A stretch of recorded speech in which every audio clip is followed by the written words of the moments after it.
we have 2 judges. Okay, whatever you want. Good luck. Thank you. Good morning, thanks for coming. I'm a undergrad in Rochester, so I Oh, okay. You guys are. I'm from Rochester. Are you really? Are you from Rochester? I'm from Rochester. Yeah. Yeah, Greece. you. I live in Greece, Rochester, in Henrietta. Really? Okay, yeah, what do you want? Have you ever been to Potsdam? I have not. No? I got as far as Glens Falls, where I lived Okay. one winter. I did not get cheated that way. It's beautiful in Glens Falls in the winter. It is. I was wearing a younger man's shoes in those days. Thanks for being here. What I'm going to do is I'm going to read through, and I'm sure you may have heard already, but I have a sort of a preset routine I'm going to read through. Okay. After we do that, then we'll sort of enter the scenario and we'll introduce ourselves in the process before we begin as well. Okay? Okay. But before the point, you have a chance to meet my colleagues. Unfortunately, only one of them was elected like me. Yes. Hi, my name is Rick Gilbert. I'm the Director of Compliance at Velcro Group Corporation. I don't know if I'm supposed to give any other background. I've been near Potsdam. Isn't the Mohawk Mountain House, is that near Potsdam, New York? Do you know that? Yeah, the Mohawk Reservation Yes, is right so I've around. been up in that area a couple Okay. times. Very, very nice. This is my first year doing this, so be kind and Be kind, look, forward yeah. look forward to hearing your presentation. I'm John Truslow. I'm the Director of Ethics and Business Conduct for BAE Systems. BAE Systems is a big global defense company. Our part of it is in Nashville, New Hampshire. I've lived in Binghamton, New York. That's as close as I am to Rochester. And that's as good as it gets. Yeah, my name is Kevin Harrington. I'm the Director of Global Supply Chain for Unicorn Pharmaceuticals. We're a mid-sized pharmaceutical company. I live about 40 miles north of Chicago, which is another old place to learn. Okay, let me go through the instructions and have a chance for you to introduce yourself. So, the context of our full presentation this morning, in this part of the competition, you are taking on official business identity and are assigning official business identity to the judges. Not only will we do it all. Please make sure that everyone knows who you are and who we, the judges, are before you begin. You will have 25 minutes plus a 5-minute cushion to describe the legal, financial, and ethical dimensions of the problem and recommend a solution that passes muster on all these counts. During this time, teams will be uninterrupted. When you are finished, the judges will ask you questions for 20 minutes. I will ask the first question and then turn it over to the other judges. During the Q&A, both you and the judges will stay in character. After Q&A, the judges will give you feedback outside the role playing, which otherwise is taking place during our scenario. Some important things to keep in mind. The ethical aspects of your analysis are the most important part. However, these should be described in a simple, practical, common sense fashion. Using technical philosophical terminology or basing your assignment, your argument, on religious or theological grounds will be considered a substantial weakness. Similarly, any member of the team reading his or her part will also be considered a major mistake. Although you may use notes during this presentation, every member of the team must have some sort of speaking role. Okay. We're ready to begin when you are. So, good morning, and thank you for giving us the opportunity to present our research. We are the Potsdam Consulting Group that you've hired on, and we have done months of research for the ethics committee of Snapchat, which is who you are. And my name is Megan Judberg. I am a graduate student at the State University of New York at SUNY Potsdam, where I am studying organizational performance and leadership technology. After that, I hope to pursue my PhD in peace and conflict resolution. Good morning. My name is Cleanne Davis. I am also a graduate student at SUNY Potsdam, and I am pursuing my master's in organizational leadership and performance technology. Post-graduation, I plan to pursue my PhD in industrial psychology. Hi, my name is John Schwenke.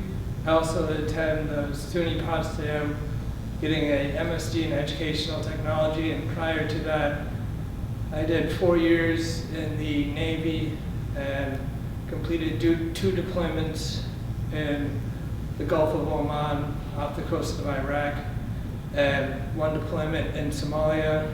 And after I complete my MSc in educational technology, I am looking into working at some nonprofits in the Massachusetts area. So before we get started, I want to give you an overview of what this presentation is going to look like.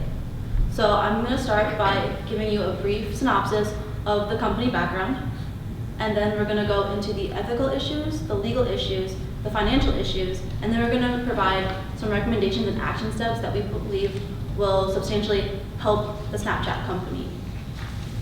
But before I go, I want to explain a little bit of what Snapchat is. So in the image above, this is what the application looks like when a user opens it. So up top you'll see Our Story, which a user can take a photo or video and save it for any person in their contacts to view for up to 24 hours.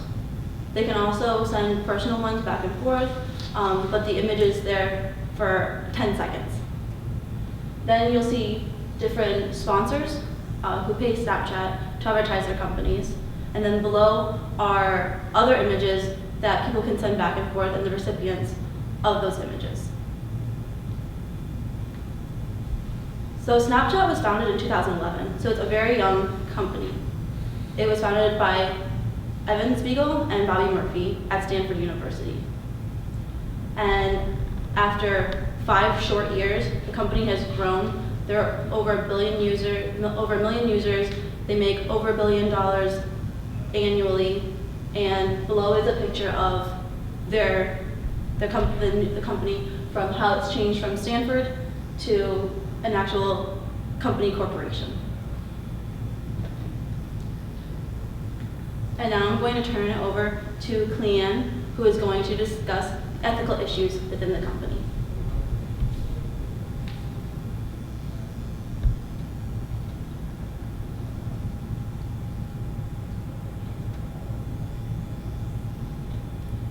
What you just saw is an actual Snapchat in which when you send a Snapchat to a specific user on your friends list, that image can last for up to 10 seconds. And we witnessed that 10 seconds actually can be pretty long. There is a specific case in Chicago where a minor, she was blackmailed by her boyfriend to send nude images, in which he screen captured the images and blackmailed her to send more. In turn, her parents went to the police to investigate this, but they had because the image goes away after 10 seconds, they had no solidified proof that this had occurred.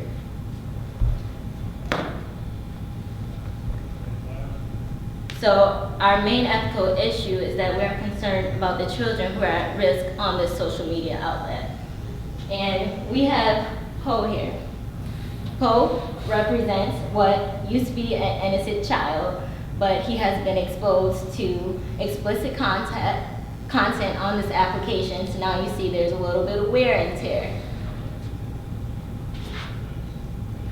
So children on this application, because it's fairly new, not a lot of parents know what's going on. They don't know how the application works, and a lot of parents may not even be aware that their children are even using this application in the first place.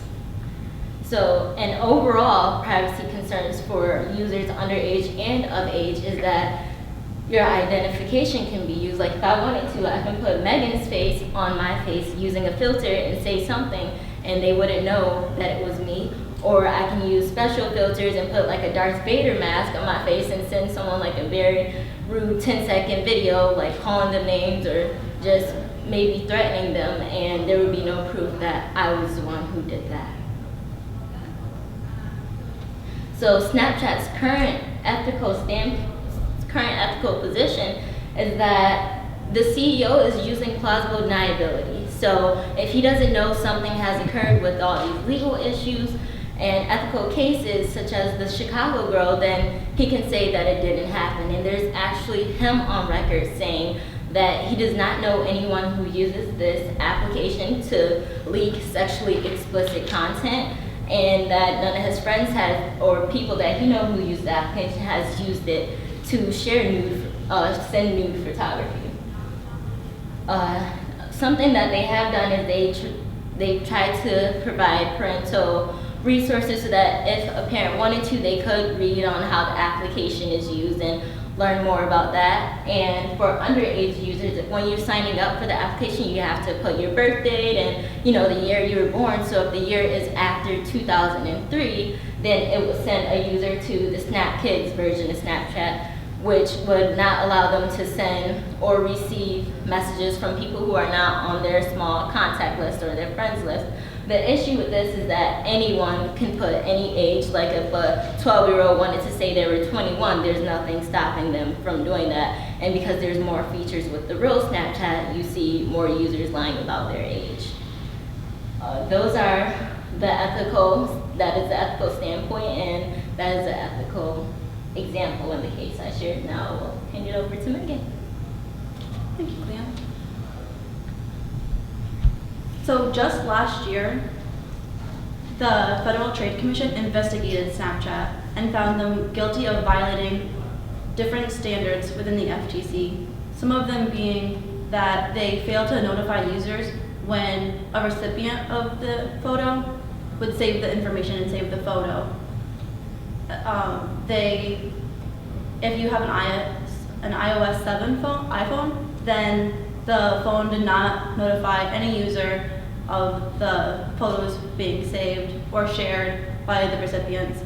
They were also, because they failed to take sufficient security measures, the Snapchat application was actually hacked into just in January, and over 8 billion user information was stolen, from the usernames to cell phone numbers to the data within the phones themselves. And that is one of the major issues that Snapchat faced with the FTC. Another issue that they faced was that they failed to disclose just how much data information was collected from the user. So, as you saw before, there were sponsors who paid money to advertise their companies. Well, those companies were able to take information from the user's phone, from their web browsers to see what they're looking at, take note of their geographical location to know what kind of sites what kind of places they're traveling to better advertise towards those clients. But the Snapchat company didn't tell anyone, so they're collecting information that they did not notify them of doing so. In another case, the state of Maryland also found Snapchat guilty of failing to notify its users.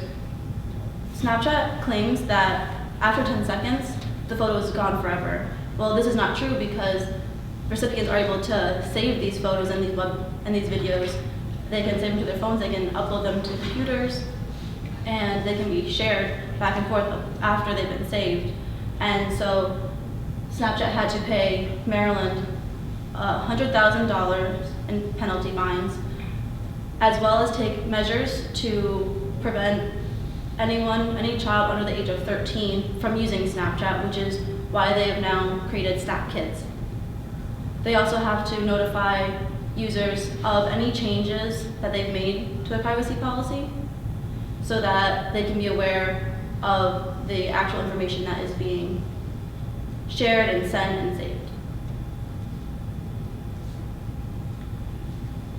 So with the FTC, a couple of the sanctions that Snapchat must abide by are similar to the state of Maryland. They must notify users of any changes to their privacy policy, and they also had to remove the promise that after 10 seconds a photo was deleted forever, because the FTC declared Snapchat deceptive of that fact and deceptive to their users.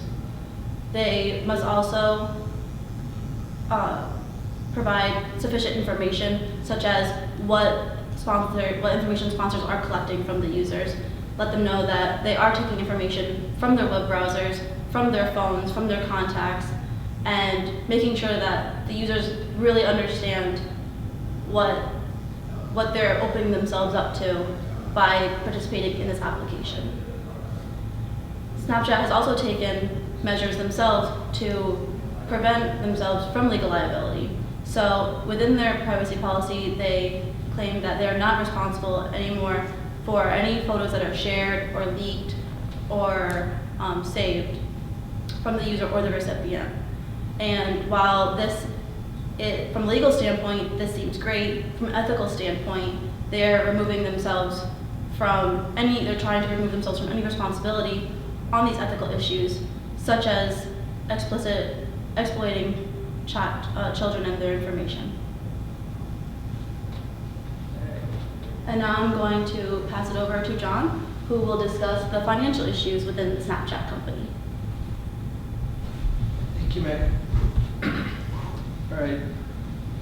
As you can see in the screen ahead of you, these corporations currently are paying Snapchat an exorbitant fee of up to $450,000 to $750,000 a day, according to Financial Times, to use the Snapchat application to, one, display these images when people open the Snapchat application, as well as having commercials throughout the My Story apps and other different applications that can be used through the Snapchat program.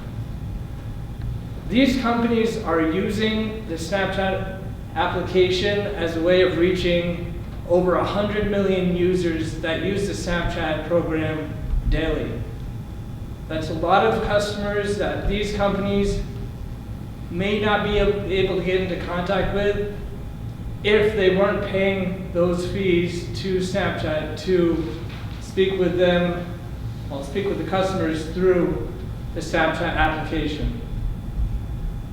As these organizations begin to hear about these privacy concerns that consumers are having, as well as these concerns that users are having, especially parents, with the child exploitation cases that are going on, there's a very real chance that these organizations might consider not backing the Snapchat application because, let's face it, $750,000 a day is a lot of money to pay any company to another business. If these companies feel they can get an equal amount of screen time with users on Facebook or Instagram or any other social media application and not have to put up with the fact that maybe the Snapchat company will be losing money through these cases and losing face, if they can use another application, they're going to use it, because for those businesses, the bottom line is trying to save money and make as much on their investment as they can. This information is from the fiscal year of 2014 for the Snapchat organization. As you can see, their net income was negative $128 million, and their gross profit was $3 million. This was in 2014. The Snapchat organization decided to make some changes, and one of the changes that they made was deciding to charge users 99 cents to buy different applications through the Snapchat application, such as the filters that would change the faces of individuals. Another thing that the Snapchat organization did, and as I mentioned earlier, they started to charge businesses up to $750,000 a day to use their application to reach customers. In 2014, the Snapchat's gross profit was $3 million. As of last year, the company currently stands at $16 billion in profit. It's a very big jump from $3 million to $16 billion. And the Snapchat organization has just asked for more funding to raise that total to an estimated $19 billion. What the Snapchat company is doing right now is very smart. They're popular right now with a lot of the younger generation, and with really right now, we can't really see a way that the Snapchat would stop making money. But if these issues of child exploitation, as well as these issues of the privacy policy changes that are concerning customers, continue to develop, you see a very real chance that consumers might decide to stop using the Snapchat application, as I mentioned, and start using other, what they might deem safer, social media applications like Facebook or Instagram, where they really know that what the companies stand for, what their stances are as far as privacy policy and the like. So, what our corporation considers to be a consequence of ignoring these issues is, one, with child exploitation, that's something that obviously to the parents of these children that are facing these issues, it's very important to them. So you've seen with groups like this, they can make these issues very public. And by making these issues public, it'll draw attention to it from other users of the Snapchat application. These users, upon hearing about, one, these child exploitation issues and these privacy policy issues that affect all of them directly, they may choose to withdraw their cooperation or their use of the Snapchat application. With this being withdrawn, the sponsors that you saw, such as Cosmopolitan, National Geographic, and other companies that are currently paying up to $750,000 a year, not a year, daily, if they withdraw that funding, that's a big blow to the Snapchat organization. Going from $3 million to $16 billion, possibly $19 billion, that's a big jump. And I'm sure that as the Snapchat company, you do not want to see your profits drop below, back down to that 3 million point. So what we'd like to see is taking steps towards sort of fixing this issue and trying to make sure that this child exploitation issue and these privacy policies are rectified to continue your financial gains. Thank you, John. So now I will go over a brief recap. What you guys just witnessed was the corporate background, all the information about the history of Snapchat and how they've grown in just a short 5 years.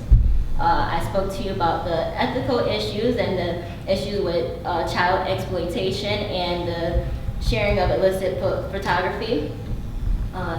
Megan went over the legal issues and the Federal Trade Commission and a very popular case that they had with Maryland in which they were penalized, financial issues and how much they've grown financially and just ways to prevent that from happening, the finances to decrease. To follow, we will go over the recommendations and immediate action steps that Snapchat needs to take.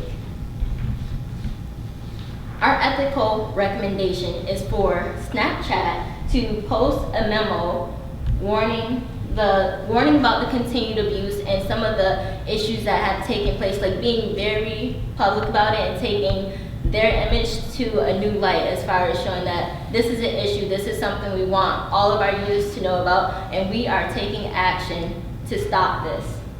We need them to call a press conference highlighting corporate response to the abuse of children and all the issues that are taking place with their users to show this is not something that they will stand for. As a corporation, this is not something that they will support any further. Legally, we recommend that the Snapchat Corporation stops violating the FTC's existing laws and comply with any further standards that the FTC may set for Snapchat. They need to pay all the disputed fines to Maryland immediately if that has not yet been handled. Financially, we recommend that Snapchat reassure all of their sponsors about the corporate responses to the child exploitation issues and the private policy issues. And that they use a lot of that $16 billion, a good chunk of it, to do something about this issue and stop child exploitation, because this is something that they could have a public voice about, and they can use their image to do something about a very serious problem.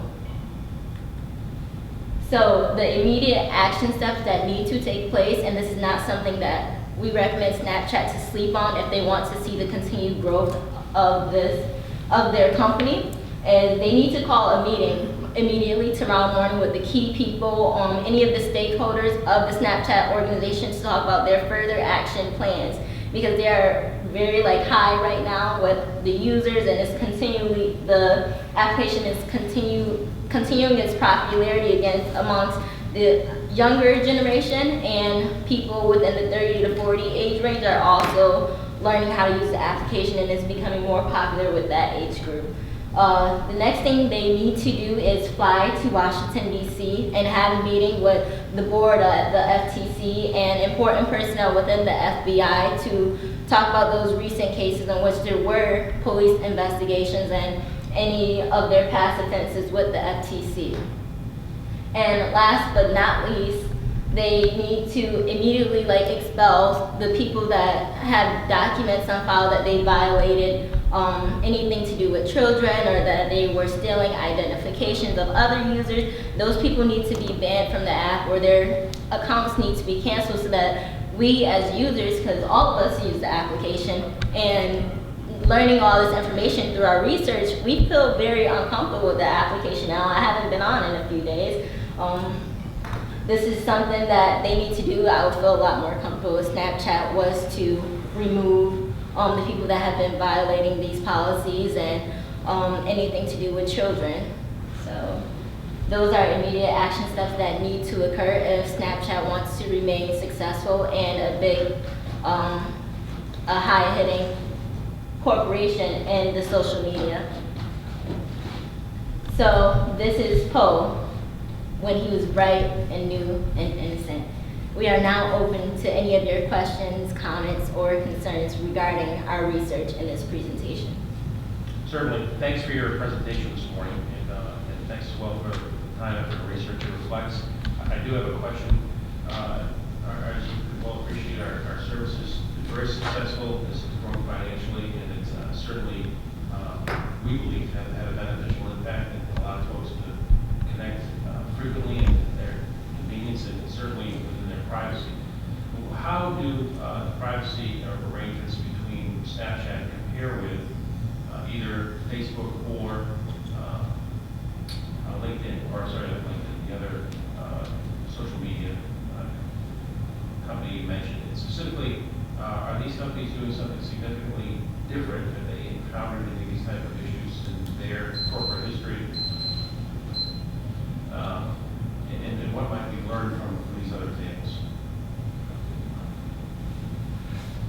So through our research, we learned that Facebook just last year was asked by the New York City Police Department to look at a bunch of people's Facebook accounts, and they were looking at these accounts because they thought they might have committed a crime, but they weren't certain if they had committed a crime or not. Facebook views this as a breach of privacy because on Facebook, there hadn't been anything that really, for them, stood out as criminal activity from these individuals, and they wanted to protect their users' rights. So they actually went up against the New York City Police Department and took a stand and said, we don't want you looking at, using our application to look at our users' information if you are uncertain if they have committed a crime or not.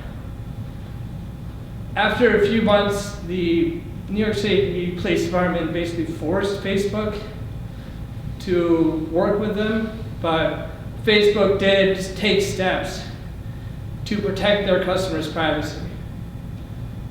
What we'd like is, in the privacy documents that Snapchat has, well, the Snapchat company does not take responsibility for any criminal actions that occur right now on the Snapchat application.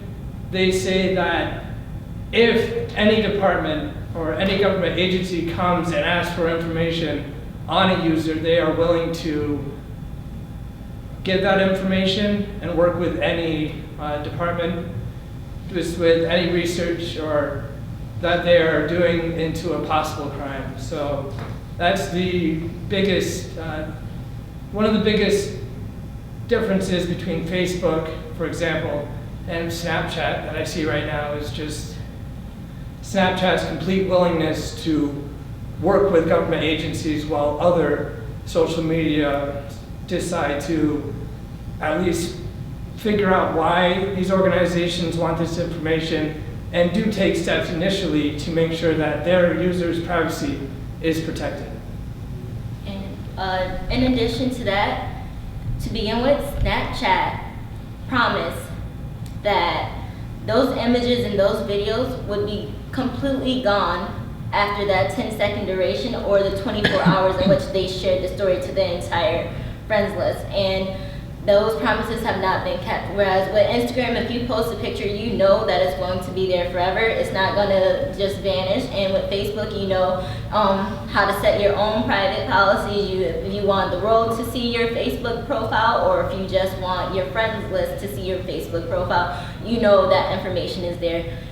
Snapchat has not been clear or direct with where all the information and shared images are going, because there's over 100 million daily active users on the Snapchat application. So that is a lot of information, a lot of photos that people are using it to share, like nudes or whatever they are doing with the application. They do not know where those images or that information is actually going once we can no longer see it. Going off of my colleagues, another thing that separates Instagram and Facebook from Snapchat is that in Instagram and Facebook, you have the option if I post something that Clean doesn't like, Clean can report it and let Facebook or Instagram know that they didn't feel this was appropriate, that it made them feel uncomfortable, that it was explicit, that whatever they felt, they are allowed to report it, and Instagram or Facebook will review it and decide whether it's just freedom of speech, or if yes, this was inappropriate, this is illegal, this is explicit, and it should not be there anymore. And, this is a technical question, just because I'm old. The images are, in other words, part of your argument is that Snapchat describes the images as disappearing at a certain time, and you're saying that that's not true, they don't disappear. Could you clarify just a little bit about why they don't disappear? Is it because the recipient takes a screen capture and then sends it on, or does the system itself not delete the image? How do you understand what not delete the image after 24 hours means? All right, well, I can actually say, based on our research, it is a little bit of both. So something that a user can do if they're really motivated to save these images is they can download a third-party application, which, while they're viewing the file, also downloads it to that third-party application without notifying the user who sent it. So if I was to send my friend a picture and she had this third-party application, while she's viewing my image, it will also be downloading to that without my awareness to begin with. And we know that with current technology, nothing is ever really gone. One time my iPhone, I lost all the information, and there is this computer program called Dr. Phone. I was able to get back things since like 2012 when I had the iPhone 4, and I'm like, how is that even possible? It's all in the cloud somewhere. So there has been no proof that those things are gone forever. And when Snapchat originally started, they promised that after that 10 seconds before the 24-hour period even exists, that those things were gone forever, and that's just not the case. But it's still outside of Snapchat's domain, like it's a third-party application, it's a screen capture, it's the cloud, but the reason that it's not deleted is not a Snapchat issue. You're saying that Snapchat is misrepresenting what it's gone after 24 hours means. Yes, Okay. and there's not proof that Snapchat gets rid of that information because it'd be within their database. Oh, so you think they Yes. also are holding on to it as well? Yes, we believe so. Okay. So I have a question from an ethical committee standpoint. We feel, I think as a group, very strongly that we need to prevent bad acts on the part of Snapchat. But I'm not so sure what the level of our responsibility is to police the bad acts of third parties, whether it's people who misrepresent their age when they come onto our site, or people who use it to blackmail others, or people who capture screenshots or use any aspect of our technology inappropriately. To me, there seems to be a big difference between our obligation to the organization and to the public to police what we do in terms of advertising honestly and describing to our users what the limits and scope of their services are, and taking additional steps to prevent others from doing things that are inappropriate, either small or large, all the way up to exploitation of children. Do you see a difference between those things and a different urgency, a different approach, or should we treat them all the same? We believe that yes, Snapchat doesn't have the obligation to take these measures, but from an ethical standpoint, they should be taking, and they need to take these steps. We're not asking Snapchat to completely change the program. We're simply asking them to rethink about it. If someone's posting something inappropriate and Snapchat is able to see that, then maybe give a warning and then immediately remove them and ban them from the application to stop the explicit and illegal images from being shared. We are not asking them to, like I said, to completely change everything. Just take extra steps, extra ethical precautions to prevent these things from occurring. And as far as making major changes, we feel that even if the Snapchat organization, from an ethical standpoint, just uses part of that currently $16 billion, possibly $19 billion, to just make people aware that this is happening and to finance maybe something like an hour-long maybe discussion that people can watch on one of the news channels, just making people aware that you care about what is happening with this issue will go a long way with parents and different groups that want to see Snapchat take steps to help protect their children from this exploitation. Clearly, there's an education and a partnership opportunity between our company and those who use our service and value what we provide. And I appreciate it. Many of the folks who use them, though, believe it or not all, are very young. There is that sense of not knowing what you don't know. And see, there's an opportunity, as one of you suggested, to better educate and improve the awareness of what our service is and to the same extent what it is not. And is there a more effective way to do that than perhaps just legal notices or public disclosures, statements, and so forth, in which we can communicate more effectively with our users?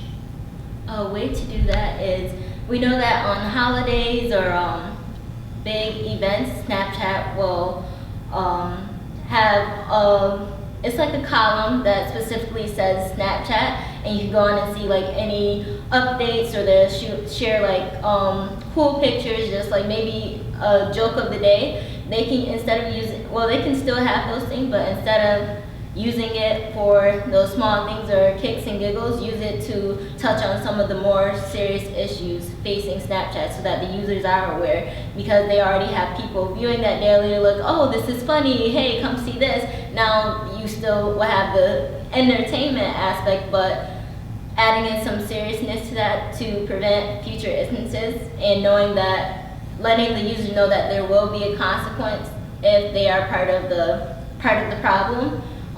That would definitely be a very large way to broadcast, because people are already checking the Snapchat story. So if they use it to touch on the more serious issues, that will be huge.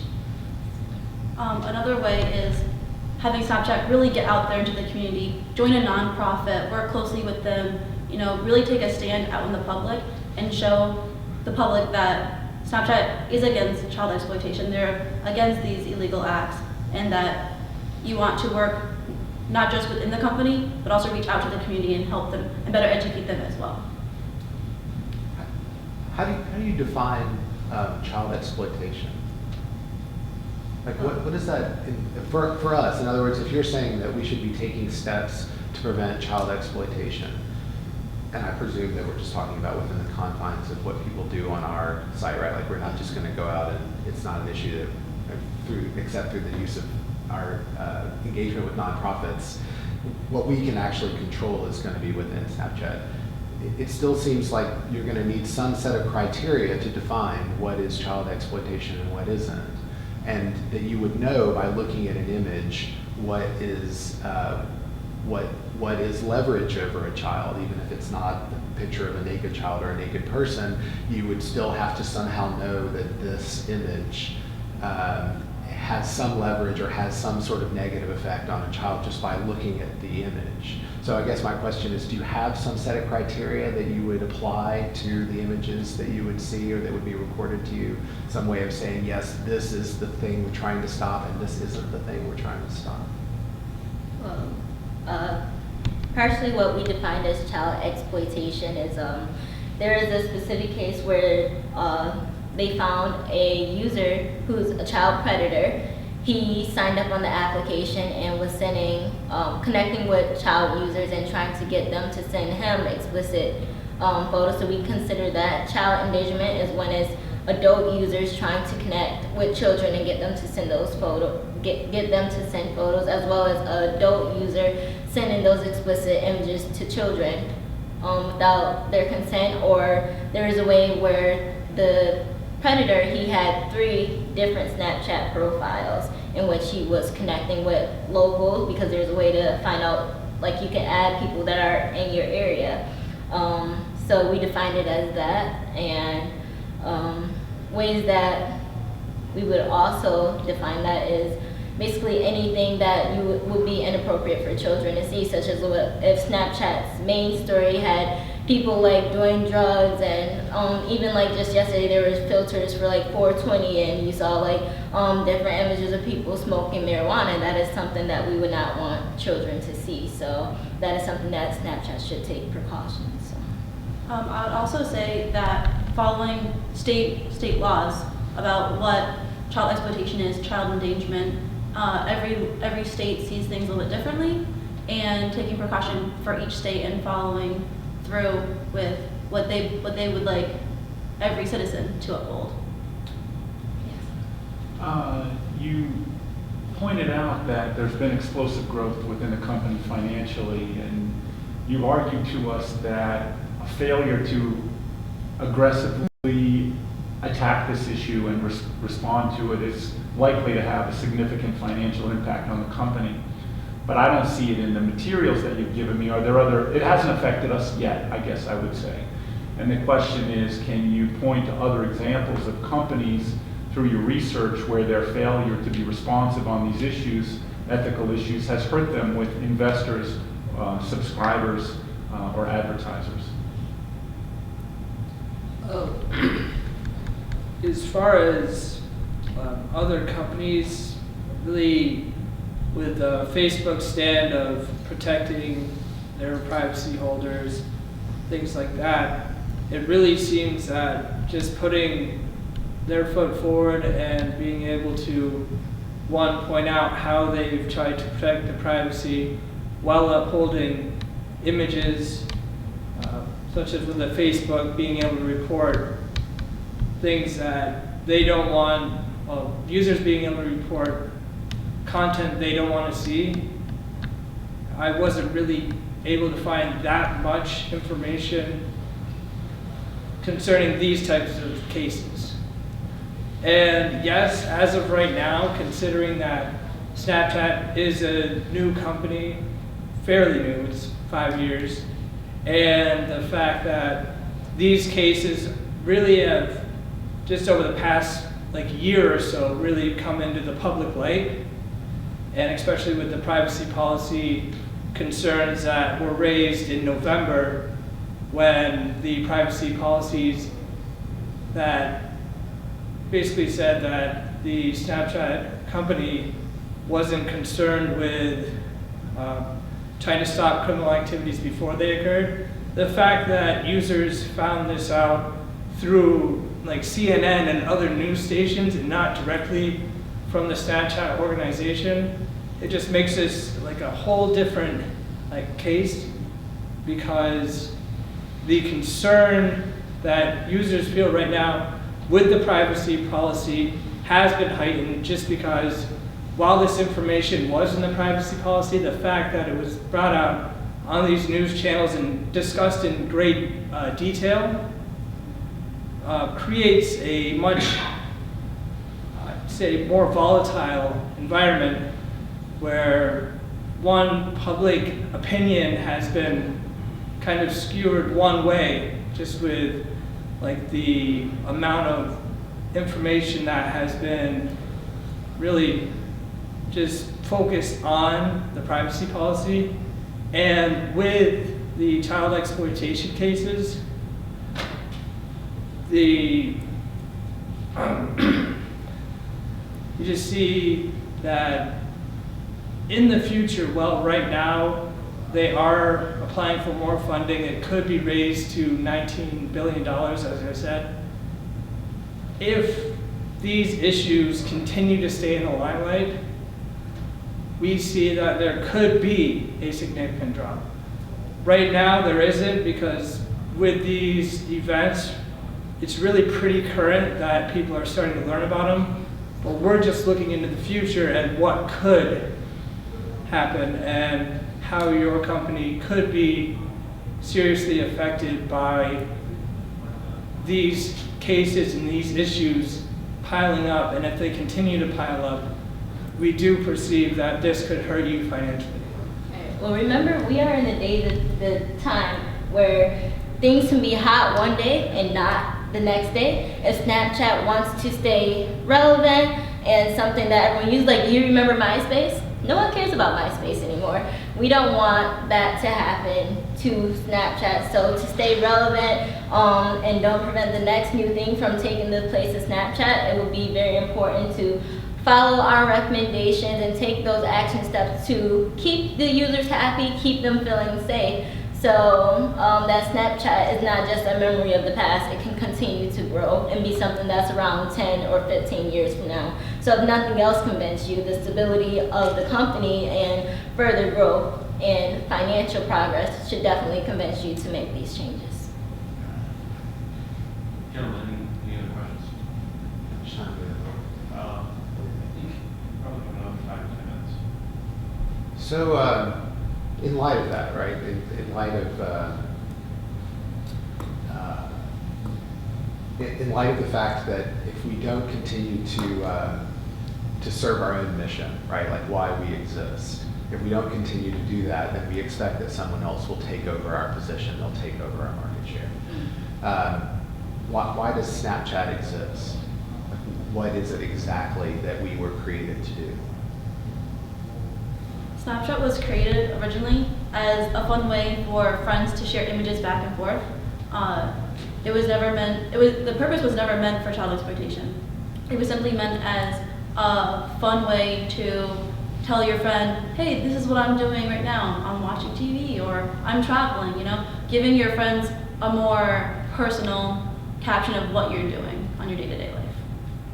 And you're saying that by implementing certain controls that sound like they could range everything from the worst extreme cases, but down to the limiting of specific social choices on our service, that by implementing those controls, we will not jeopardize the reason that we exist. Right. That's why we suggest looking at the state laws about what child exploitation and child endangerment is. That way you're focusing on a very specific set of standards instead of trying to regulate and control the user for its primary purpose. So so in this kind of policing then of if you're going to limit certain behaviors and certain images based on state laws in 50 states, but I presume that if we're talking global standards, right? So we're also talking about federal law, we're talking about all the individual laws in which wherever we do business around the world, right? How many images a day are we going to have to look at and compare to all of those different legal standards? How many images would a lawyer or a team of people have to look at, do you think, in order to police this fairly on our system? Alright, so it would be definitely impossible to look at millions and millions of 10-second images or less, because it can be less than 10 seconds. Someone could send a 2-second image if they wanted to set the timer to that. We recommend adding maybe a report, an option where someone could report a user or maybe send a specific notification to Snapchat, as there is those options with Facebook and Instagram. Currently, Snapchat does not have a reporting option, so that when someone does feel targeted or offended or exploited, there is no way for them to report that. So just adding that small tweak or that small way so that consumers can reach out to Snapchat would definitely be a great help, and it's not something that would cause a tremendous amount of work. But you don't think it would cause a tremendous amount of work? So if, I guess that's what I would be looking, you know, if representing the business, I would say, all right, well, how many more people am I going to need to hire in order, you know, I guess I'm looking for sort of a ballpark. If we look at, you know, let's say there are 100 million images a day, you know, they're going to be, you know, I don't know what the number might be, 50,000 images that would be flagged, you know, and sent to somebody. I'm still talking about hiring a new team of people, like you're saying, and it's going to have a cost. It's going to have an actual cost associated with imposing this legal standard, as well as what sounds like kind of a broader moral standard as well. And I guess I'm trying to figure out from the company's perspective how much, you know, okay, that will affect our overall profit. How much? To what degree should we be willing? If it costs $100 million a year, should we do it? If it's $200 million a year, should we do it? Like, is there a threshold at which you go, you're right, that's too expensive, we just need to be the wide open pipe to the universe and that's it? Or do we say, hey, look, we're going to stop child endangerment up to the tune of $1 million a year and that's it? Like, well, give me some sense of where money starts playing a role in implementing these types of changes. Well, as your consultants, we believe in working smarter and not harder. So within the financial aspect of this and preventing these situations, you would only have to hire a small team of people, because with technology, we know that Facebook has a small technological group where if there's an issue that is sent, it filters through a query where, oh, this has something about child, oh, we're filtered to this, and it can send automatic responses, and then the client can say, okay, well, I got this automatic response, yes, this helped me, I no longer have an issue, or no, this didn't help me, and they would pursue the issue further. But for the most part, after the query and specific answers have been given automatically through a computer system, so this doesn't take much human interaction, but it's still helping the users. There will probably be very few which need direct and personal attention. I would also say that looking back at the case with the state of Maryland, where you had to pay $100,000 in penalty fines, thinking about the long-term cost, if the company refuses to do anything about this, you could be looking at more cases and more penalties and more fines and paying more money, resulting in a loss of your profits. By making this small change, you could save more money and not have to be in the limelight for negative publicity. So about $100 million.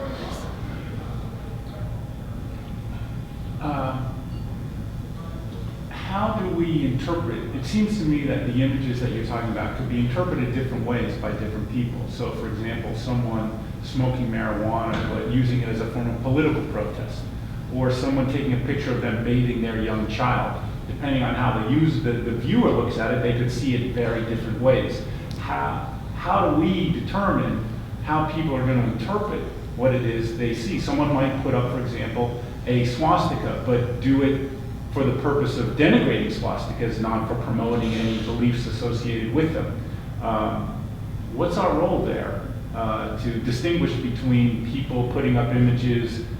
Does it depend on the intent of the poster? Does it depend on the intent or the sensibilities of all the people in the world who might view it? Do we create our own sense of sensibilities? Who's the judge of what constitutes an impermissible, picture? Well, right now, in New York State, if a parent posts a picture of bathing their child, if it's exposing the child in any way, that's considered pornography, and it must be removed. And the parent can get in trouble, they can be sued for distributing child pornography. We're not asking Snapchat to change, to regulate freedom of speech. We're simply asking them to abide by state and global laws that dictate what is and what isn't child exploitation. And if these images move across state lines and global lines, do they need to apply the most restrictive requirements in any jurisdiction where the images could be seen? We have to take it to the lowest common denominator? In that case, if it were to reach a national or even global scale, then we would suggest looking towards the United Nations and following their definitions for child exploitation. Very good. Thanks a lot. I learned a lot. Yes, thank you. Very much. And in particular, thanks for reading the guidelines, being sensitive to the generational differences between the presenters and the judges. I thought you guys did a great job, and I want to mention a couple of things in particular. First of all, the environment where you present to an audience that you have never met and that you are standing in front of and for an extended period of time is probably the most difficult you'll encounter. I can only think of 2 or 3 occasions I've done that. At least I knew something with the people I was talking with. So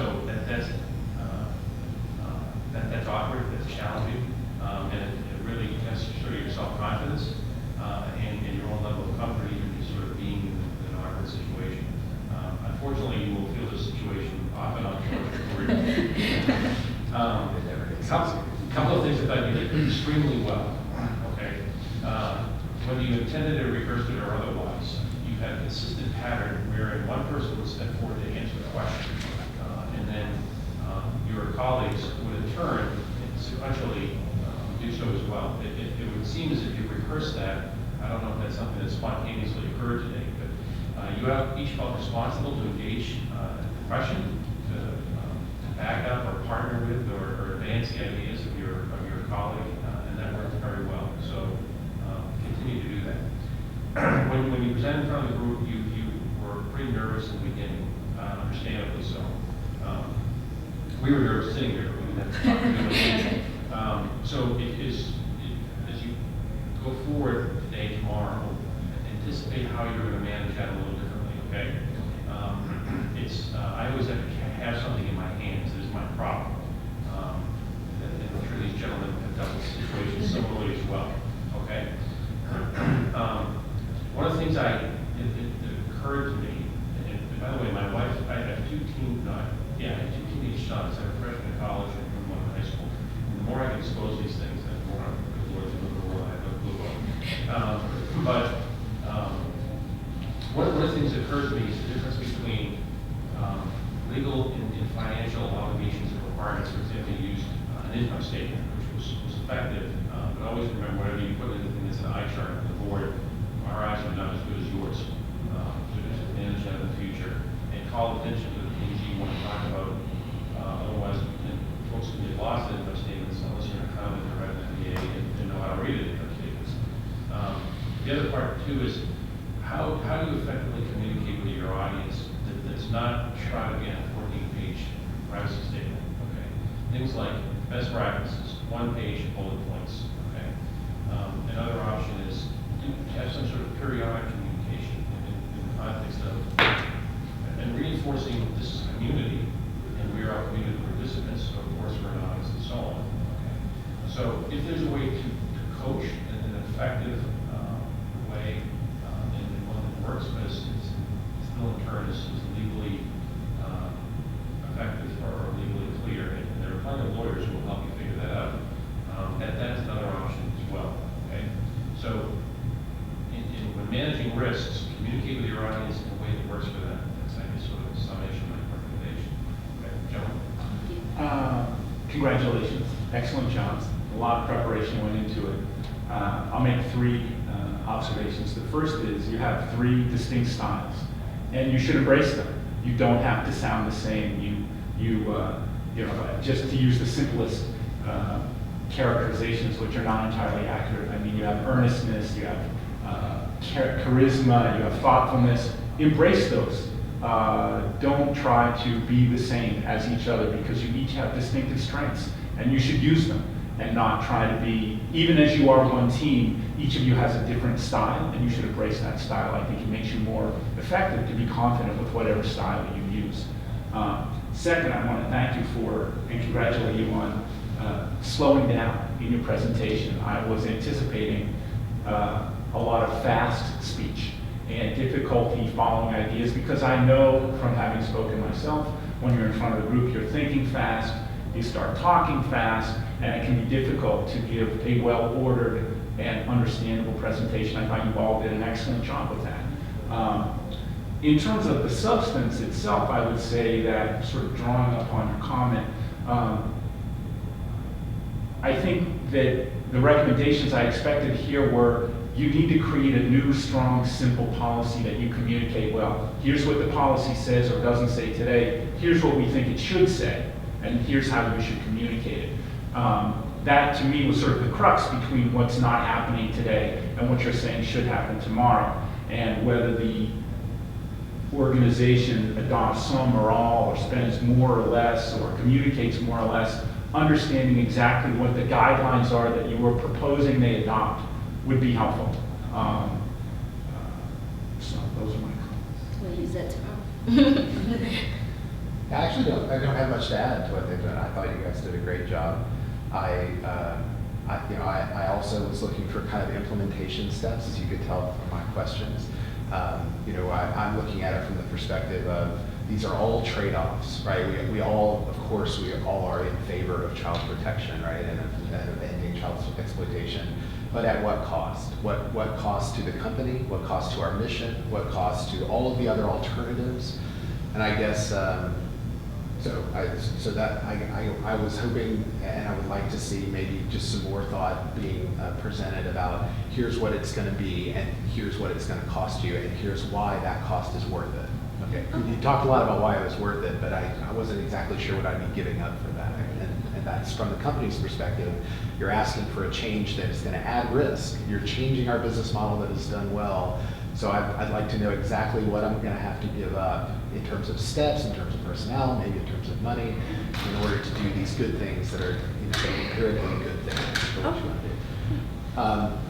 The other thing that I think was very effective, and I wish you would use it and do it more, is, and by the way, I just want to say that here I'm being a complete hypocrite because I don't do this when I present, but using more good actual examples to illustrate what you're talking about. So I clued in on things like when you talked about the original case of the original legal case that you described. Like I actually clued in on that and started comparing lots of other things that you said back to that legal case and thinking, all right, she's given me an example. How do these things that they're talking about now apply to that example? So the more examples you can give, the richer the argument becomes, and also the more people, I think, pay attention to those examples. What else would I say? I think that's it. And all the nice things they said, I'd like to second that as well. Thank you. Thank you very much. Sure. Thank you for It was nice meeting you. Thank you. Nice meeting you. very nice meeting you. Thank you very much. Nice to meet you. Oh, Thanks for you your want the service. water? Thank you for your service. Good luck at school. Thank you. Good luck, Thank you. John. Okay. So, Jeff Jones.